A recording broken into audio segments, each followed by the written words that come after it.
सारी दुनिया है लॉकडाउन में, कोरोना है सबका रोना। डरने वाली बात नहीं है, सावधानी हमको रखनी है। 1 मीटर की दूरी से ही बात है हम सबको करनी है। बच्चों आओ पढ़ो सभी, कोरोना से डरो नहीं। बच्चों आओ पढ़ो सभी, कोरोना से डरो नहीं। पढ़ना लिखना है सबको, आगे बढ़ना है सबको।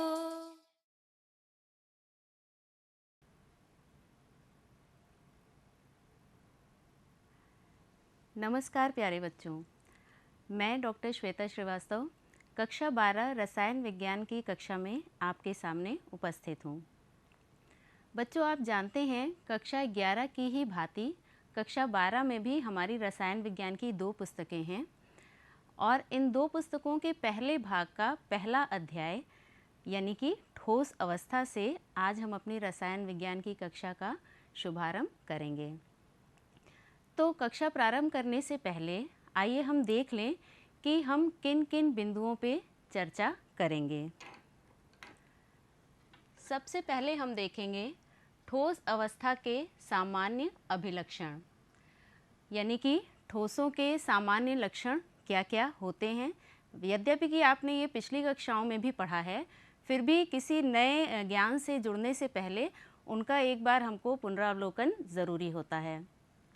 उसके बाद हम देखेंगे कि क्रिस्टलीय और अक्रिस्टलीय यानी जो ठोस के 2 प्रकार हैं उनमें क्या विभेद है।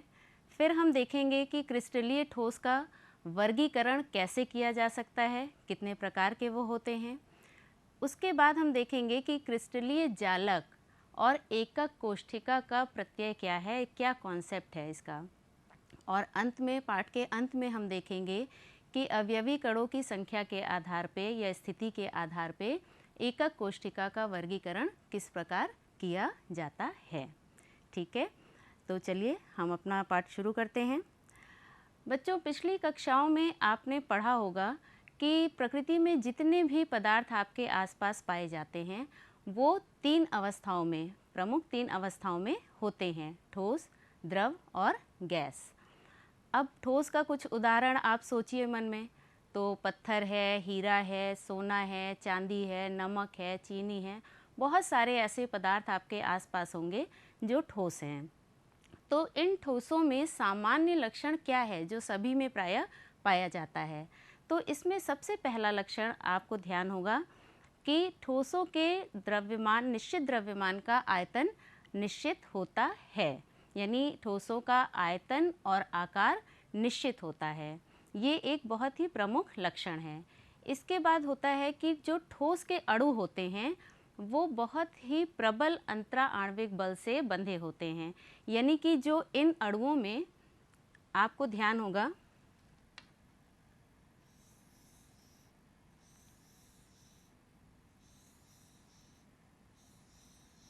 इस प्रकार की संरचना जो है वो ठोस की दिखाई जाती थी आपको छोटी कक्षाओं में, कि अणु जो है वो बहुत पास पास होते हैं। क्यों पास होते हैं? क्योंकि इन अणुओं के मध्य अंतरा आणविक बल जो होता है वो बहुत प्रबल होता है। और यही वजह है कि इनके बंधों की दूरी भी जो है वो बहुत कम होती है, परास उनकी कम होती है। इसके अलावा जो ये ठोस होते हैं ये असंपीड्य अर्थात नॉन कंप्रेसिबल, वो जो मेज जिस पे आप लिखते हैं या वो जो कुर्सी जिस पे आप बैठते हैं, अगर आप उसे दबा के देखिए तो आप उसे बहुत अधिक दबा नहीं सकते हैं। यानी ठोसों का एक गुण ये होता है कि यदि उनको दबाया जाए तो उन्हें दबाया नहीं जा सकता है, असंपीड्यता, नॉन कंप्रेसिबिलिटी उनमें होती है। और ठोस छूने में बहुत कठोर होते हैं। आपने सुना भी होगा कि हीरा जो है वो कठोरतम तत्व है, तो वो कठोर प्रकृति प्रायः इनमें पाई जाती है। इसके अलावा इसके माध्य स्थिति से इनमें लघु विस्थापन होता है। इसका अर्थ क्या हुआ? ये जो अणु हैं ये अपनी मध्य स्थिति से दोनों तरफ यदि विस्थापन करना चाहें या कहिए चारों तरफ अगर विस्थापन करना चाहें तो ये बहुत दूर नहीं कर सकते, क्योंकि इनके मध्य स्थान बहुत ही कम होता है, बहुत ही क्लोजली पैक होते हैं ये। तो इनका अपनी माध्य स्थिति से विस्थापन यानी आयाम जो है वो बहुत ही कम होता है। इसके अलावा अन्य भी कुछ गुण हैं, जैसे कि तरलता है, तो ठोसों में तरलता यानी प्रवाह की क्षमता नहीं होती है। इसके अलावा ठोसों में चुंबकीय गुण अगर देखे जाएं तो पाए भी जाते हैं कुछ में, और कुछ में नहीं भी पाए जाते हैं। विद्युतीय गुण की अगर हम बात करें तो विद्युतीय गुण की रेंज बहुत ही ज़्यादा है। इसमें प्रबल चालक से लेकर के कुचालक तक ठोस होते हैं। अब जब हम ये जान गए कि ठोस के सामान्य लक्षण क्या हैं, हमने पुनरावलोकन कर लिया, तो आइए अब हम देखते हैं कि ठोस कितने प्रकार के होते हैं। ठोस का प्रमुख वर्गीकरण जो है वो 2 प्रकार से किया गया है, यानी ये 2 भागों में बांटा गया है। पहला है आपका क्रिस्टलीय या वास्तविक ठोस, और दूसरा है अक्रिस्टलीय या आभासी ठोस, जिसे हम कहते हैं अतिशीतित द्रव भी कहते हैं, सुपर कूल्ड लिक्विड। तो ये सुपर कूल्ड लिक्विड जैसे कि ग्लास है, रबड़ है, कांच है, मतलब रबड़ है, प्लास्टिक है, ये सब आपके अक्रिस्टलीय के उदाहरण हैं। और क्रिस्टलीय की बात करें तो हीरा है, नमक है, ग्रेफाइट है, सिलिका है, ये सारे आपके क्रिस्टलीय ठोस होते हैं। अब हमने अगर बात करी कि क्रिस्टलीय और अक्रिस्टलीय ठोस की, तो क्रिस्टलीय ठोस को अगर हम वास्तविक ठोस कह रहे हैं और अक्रिस्टलीय को आभासी ठोस कह रहे हैं, यानी वो वास्तविक नहीं है, तो वो कौन सी चीज़ें हैं, वो कौन से लक्षण हैं जिनके आधार पे हम इन दोनों ठोस में विभेद कर सकते हैं। अब देखने में अगर आपको कोई चीज़ ठोस लग रही है तो ये ज़रूरी नहीं है कि वो ठोस ही हो। अगर रबड़ का कोई ट्यूब है, आपको ठोस लग रहा है, पर ये आवश्यक नहीं कि वो ठोस हो। तो इसके लिए हम कुछ लक्षणों पे अब देखेंगे कि वो कौन कौन से लक्षण हैं जिनके आधार पे हम इसमें विभेद कर सकते हैं। ठीक है, तो सबसे पहला लक्षण है आपका निश्चित अभिलाक्षणिक ज्यामितीय आकार। मतलब जो क्रिस्टलीय ठोस होते हैं बच्चों, वो छोटी छोटी क्रिस्टल संरचनाओं से मिलकर के बनते हैं। तो वो जो क्रिस्टल संरचनाएं होती हैं छोटी, उनका एक निश्चित ज्यामितीय पैटर्न होता है, एक निश्चित ज्यामितीय आकार होता है। जैसे कि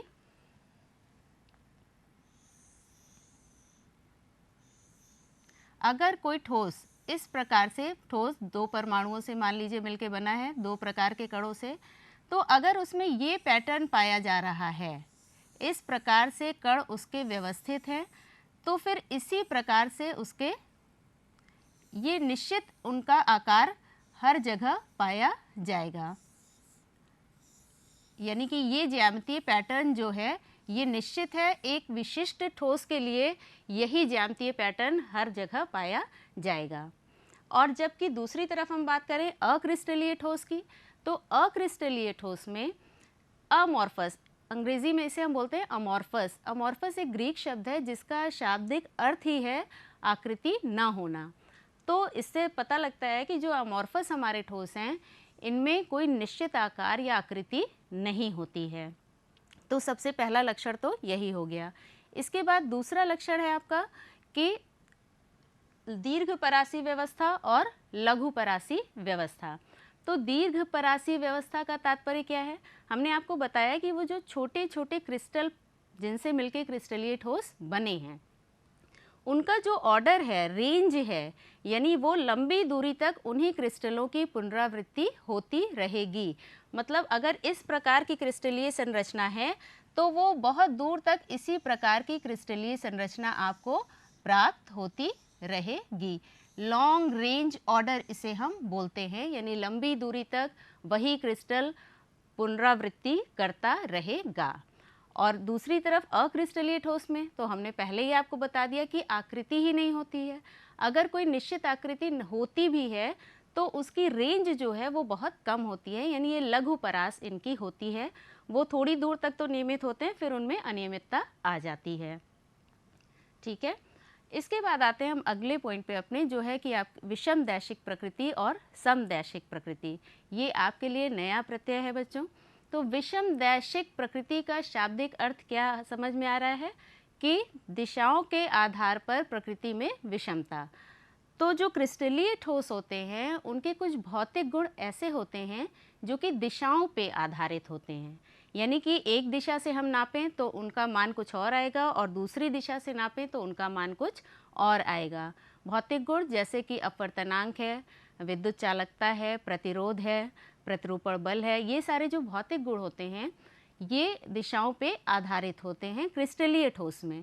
लेकिन अक्रिस्टलीय ठोस में ऐसा नहीं है। तो हमारे मन में एक प्रश्न ये उठता है कि ऐसा क्यों है कि ये दिशाओं पे आधारित हैं क्रिस्टलीय ठोस में। आइए ये भी देखते हैं। अब मान लीजिए ये क्रिस्टलीय संरचना आपके सामने है और किसी विशिष्ट गुण का आप मापन करने जाती हैं। इस दिशा से यदि आप उस गुण का मापन करें और इस दिशा से यदि उस गुण का मापन करें तो आपको कुछ अंतर पता चलता है बच्चों। इस दिशा में कणों की व्यवस्था इस प्रकार से आ रही है, जबकि इस दिशा में जब हम जा रहे हैं तो कणों की व्यवस्था इस प्रकार से आ रही है। दोनों व्यवस्थाओं में अंतर है, यहाँ पे ये आ रहा है, फिर ये, और जबकि इस दिशा में जब हम चल रहे हैं तो ये सारे इस प्रकार के कण आ रहे हैं। तो अलग अलग प्रकार के कणों के आने के कारण ही क्रिस्टलीय ठोसों में विभिन्न दिशाओं से नापने पे भौतिक गुणों में परिवर्तन दिखाई देता है। ठीक, इसके विपरीत जब हम अमॉर्फस की बात करते हैं या अक्रिस्टलीय ठोस की बात करते हैं तो वहाँ पे चूँकि समदैशिक है, वो समदैशिक मतलब उसमें लघु परास है, कोई ऐसे निश्चित व्यवस्था ही नहीं है, तो उसमें हम किसी भी प्रकार से नापें उस भौतिक गुण का मान लगभग एक ही जैसा मिलता है। ठीक, इसके बाद इसका एक विशिष्ट लक्षण और है आपका गलनांक। गलनांक में जो क्रिस्टलीय ठोस हमारे होते हैं उनका गलनांक निश्चित होता है, मतलब शार्प मेल्टिंग पॉइंट होता है जो क्रिस्टलीय ठोस होते हैं। और जबकि बच्चों दूसरी तरफ आपने देखा होगा कि रबड़ है जैसे या प्लास्टिक है, मान लीजिए अगर आप उसे गर्म करिए तो क्या वो किसी एक ताप पे पूरा पिघल जाता है? नहीं। अगर आप प्लास्टिक को गर्म करते हैं तो पहले वो किसी ताप पे थोड़ा थोड़ा पिघलना शुरू होता है, मुलायम होना शुरू होता है, और फिर जब बहुत अधिक उसको गर्म करते हैं तब जाके वो पूरा पिघलता है। तो यानी एक ताप से शुरू करके काफ़ी दूर तक हमें गर्म करके तब जाके हम उसको पूरा पिघला पाते हैं। तो एक पूरी रेंज टेम्परेचर की वहाँ पे हमें चाहिए होती है अक्रिस्टलीय ठोस को पिघलाने के लिए या गलाने के लिए। तो ये हो गया आपका परासीय गलनांक। और जबकि इसके विपरीत क्रिस्टलीय ठोसों में निश्चित गलनांक होता है, एक शार्प मेल्टिंग पॉइंट वहाँ पे पाया जाता है। तो यही सब कारण है कि जो ये हमारे क्रिस्टलीय ठोस हैं इन्हें ही हम कहते हैं वास्तविक ठोस, और जो अक्रिस्टलीय ठोस हैं इन्हें हम कहते हैं आभासीय ठोस। और हमने आपको उदाहरण बताया ही है, हीरा है, ग्रेफाइट है, कार्बन सल्फाइड है, शुष्क बर्फ़ है जैसे आपकी, और इसके अलावा नमक है, चीनी है, ये सब लकड़ी है, लोहा है, तांबा, बहुत सारे उदाहरण आपको क्रिस्टलीय ठोसों के मिलेंगे। और इसके दूसरी तरफ अक्रिस्टलीय ठोसों में भी बहुत उपयोगी पदार्थ होते हैं, भले ही ये आभासीय ठोस हैं पर ये उपयोगी बहुत हैं। आपका रबड़ है, प्लास्टिक है, कांच है, जो शीशा जितने हम यूज़ करते हैं ये सब आभासी ठोस में आते हैं। अब जब हम ये जान गए हैं कि वास्तविक ठोस आपके क्रिस्टलीय ठोस ही हैं, तो अब हम उनके प्रकार के बारे में थोड़ा सा और जानेंगे। तो आबंधों के आधार पे जो क्रिस्टलीय ठोस हैं वो कितने प्रकार के हैं? 4 प्रकार के हैं। 4 प्रकार के कौन कौन से? आणविक, आयनिक, धात्विक और सहसंयोजक ठोस। तो आणविक ठोस हम सबसे पहले बात कर लें। तो जितने भी प्रकार के ये ठोस पढ़ेंगे हम इनमें, सबसे पहले हम देखें कि इनके अवयवी कण क्या हैं, यानी किस प्रकार के कणों से मिलके ये बना है। तो अगर हम आणविक ठोस की बात करें तो आणविक ठोस जो है वो 3 प्रकार से पुनः विभाजित होता है, ध्रुवीय, अध्रुवीय और हाइड्रोजन आबंधित अणु। इसका मतलब क्या हुआ? सबसे पहले हम लेते हैं अध्रुवीय। बच्चों आप जानते हैं अध्रुवीय का अर्थ होता है इस प्रकार से बंध बने कि जो 2 परमाणु हैं उनकी विद्युत ऋणात्मकता में बहुत अंतर ना हो, तो क्या होता है? कोई भी पोलैरिटी विकसित नहीं होती, डेवलप नहीं होती है। तो अगर हाइड्रोजन और हाइड्रोजन है या आयोडीन है, इस प्रकार से ये बंध बन रहे हैं, तो चूंकि दोनों की विद्युत ऋणात्मकता समान है तो ये बंध आपके कैसे होंगे? अध्रुवीय बंध कहलाएंगे। इस प्रकार के जो ठोस होते हैं, ठोस आयोडीन जैसे जो होगा, वो आपके बहुत ही, उनका गलनांक बहुत ही निम्न होता है, ये मुलायम होते हैं और विद्युत रोधी होते हैं। अब इसके बाद ध्रुवीय ठोस की अगर हम बात करें तो इसी जगह जहां हम ये बात कर रहे थे कि दो परमाणु इस प्रकार लिए हैं जिनकी विद्युत ऋणात्मकता में अंतर नहीं है, तो वो तो ध्रुवीय अध्रुवीय हो गए। अगर हमें ध्रुवीय परमाणु की बात करनी है तो इस प्रकार के परमाणु जैसे हाइड्रोजन और क्लोरीन, ये दो परमाणु आप जानते हैं इनकी विद्युत ऋणात्मकता में बहुत अधिक अंतर है। तो अगर बहुत अधिक अंतर है इनकी विद्युत ऋणात्मकता में तो स्वाभाविक सी बात है कि बंध के इलेक्ट्रॉनों को क्लोरीन अपनी ओर खींचेगा। तो पार्शियल यानी आंशिक ऋणावेश इस पे और आंशिक धनावेश इस पे विकसित हो जाता है। इसको इस तरह से किस प्रकार का नेचर यहाँ पे आ गया, थोड़ा सा पोलर या ध्रुवीय नेचर हो गया। तो जो इस प्रकार के अणु अगर ठोस बनाते हैं तो उसे हम कहते हैं ध्रुवीय आणविक ठोस। जैसे कि HCl, निर्जल HCl है आपका, अमोनिया है, ये सारे आपके ध्रुवीय आणविक ठोस के उदाहरण हैं। इसके बाद है आपका हाइड्रोजन आबंधित अणु। तो बच्चों आप हाइड्रोजन बॉन्ड पढ़ चुके हैं, आप जानते हैं हाइड्रोजन यदि ऑक्सीजन, फ्लोरीन या नाइट्रोजन से बंध बनाता है तो उसके अंदर अणुओं के मध्य हाइड्रोजन बंध बनाने की प्रवृत्ति आ जाती है। तो अगर इस प्रकार के अणु ठोस होते हैं जिनमें हाइड्रोजन बॉन्ड हो तो उसे हम हाइड्रोजन आबंधित आणविक ठोस कहते हैं, जैसे कि बर्फ है। ठीक, अगला है आपका आयनिक ठोस। अब आयनिक ठोस में फिर वही बात आ गई कि अवयवी कण क्या होंगे। आयनिक ठोस है तो अवयवी कण क्या होंगे, आयन होंगे। आयन आपको पता है बच्चों कि आयनिक ठोस, आयनिक बॉन्ड किस प्रकार से बनते हैं, एक धनायन होता है और एक ऋणायन जो कि विद्युत आकर्षण बल से बंधे होते हैं। तो जो ये आयनिक ठोस होते हैं ये बहुत कठोर होते हैं और भंगुर यानी इनमें टूटने की प्रवृत्ति होती है। इनका गलनांक तो उच्च होता है और गलित अवस्था में इनमें विद्युत चालन हो सकता है, लेकिन ठोस अवस्था में विद्युत चालन नहीं होता है। अब गलित अवस्था में क्यों होता होगा, सोचिए।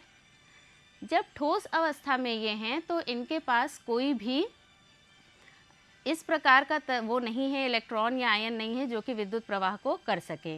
लेकिन जब ये गलित अवस्था में होते हैं और जल में घुले होते हैं यह, तो जल इनके बीच जो ये अंतरा आणविक बल होता है, देखिए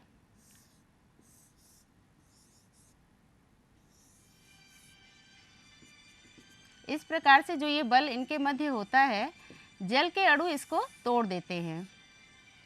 तो यदि जल के अणु इसको तोड़ देते हैं तो हमें क्या मिलता है,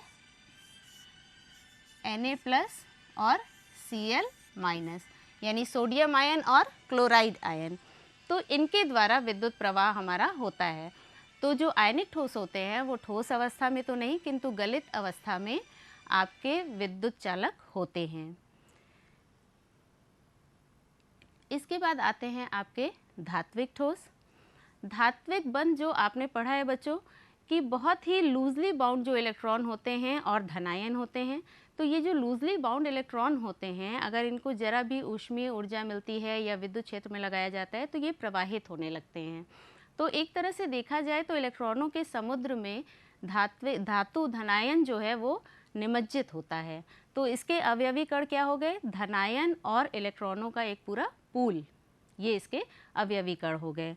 अब जो ये धात्विक ठोस होते हैं ये बहुत ही कठोर होते हैं और जैसा मैंने बताया आपको लूजली बाउंड इलेक्ट्रॉन इसमें होते हैं, मुक्त इलेक्ट्रॉन इनमें पाए जाते हैं।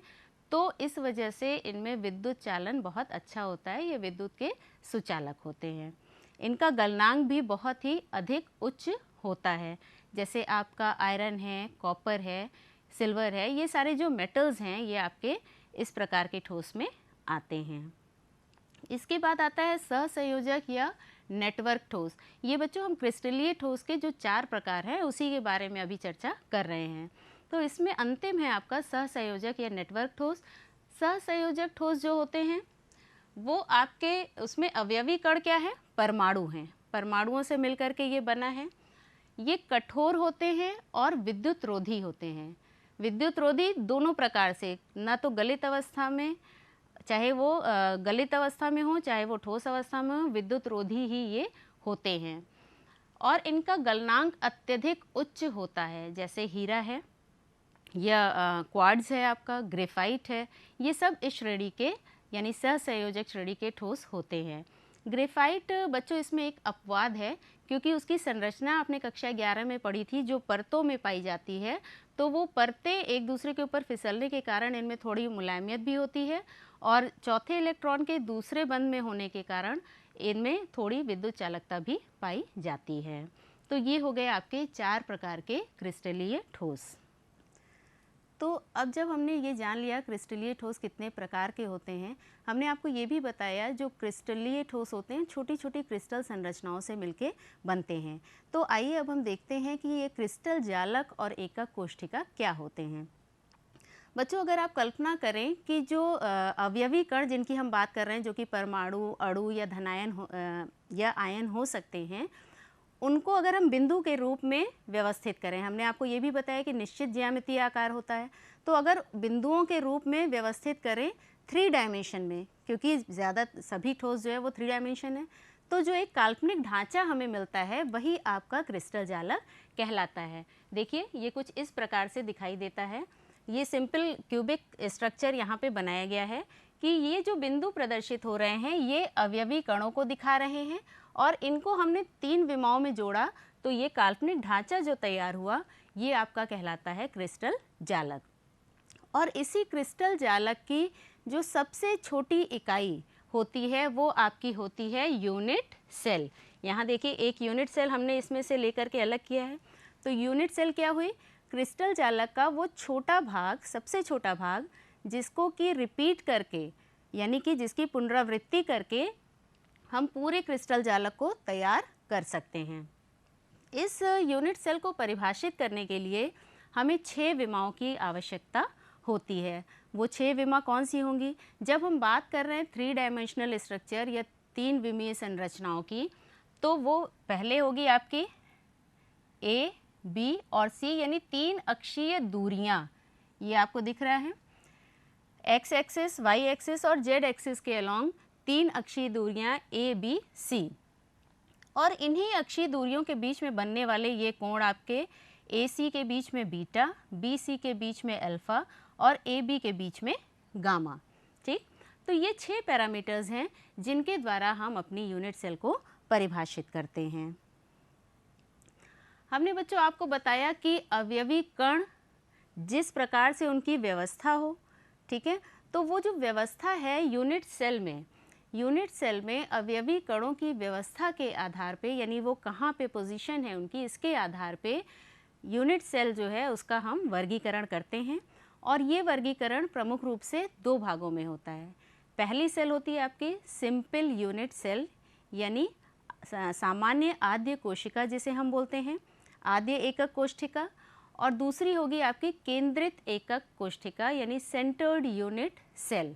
तो सिंपल यूनिट सेल की अगर हम बात करें तो ये सिंपल यूनिट सेल को बच्चों आप पासे से या कमरे से आप समझ सकते हैं। उसका उदाहरण ले लीजिए। तो यूनिट सेल क्या है? जैसे कमरे में 4 दीवारें हैं, एक छत है और एक ज़मीन है, उसी प्रकार से सेल में भी हमारे 6 फलक हैं, 3 अक्षीय विमाएँ हैं, 3 कोण हैं।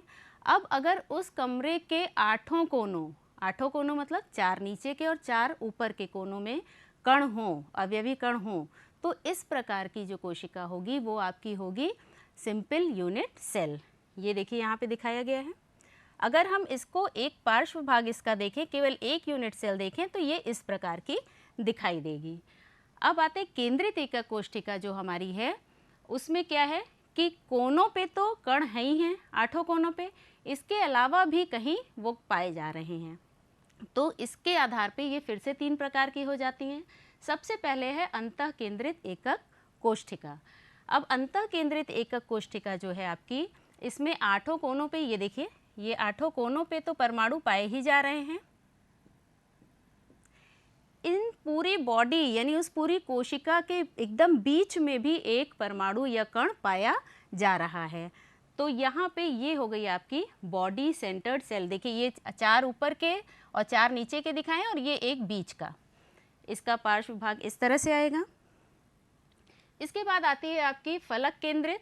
तो हमने आपको बताया भाई 6 फलक होते हैं, तो 6 फलक में हर फलक पे अगर एक हो और 8 कोनों में भी परमाणु हो, तो ये आपकी हो जाएगी फलक केंद्रित कोष्ठिका। इसके बाद आती है आपकी अंत्य केंद्रित कोष्ठिका। अंत्य केंद्रित कोष्ठिका मतलब 8 कोनों पे कण हैं और आमने सामने के 2 फलक पे भी एक कण पाया जा रहा है। चलिए बच्चों, अब हम जो आज हमने सीखा उस पर थोड़ा सा अभ्यास प्रश्न देख लेते हैं। ठोस से अत्यधिक कठोर तथा ठोस गलित दोनों अवस्थाओं में विद्युत रोधी है।